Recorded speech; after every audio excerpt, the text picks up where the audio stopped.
Aminin na natin na tumatanda na tayo. Alam niyo yung kandila?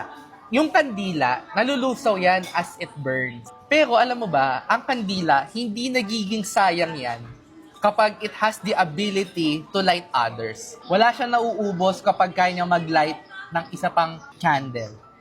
So anong gusto kong sabihin dito? Pag madami tayong sinindihan na buhay at lahat ng abilidad na binigay sa atin, oras at panahon na ibahagi natin sa iba, tandaan mo, yung life mo, it's never wasted.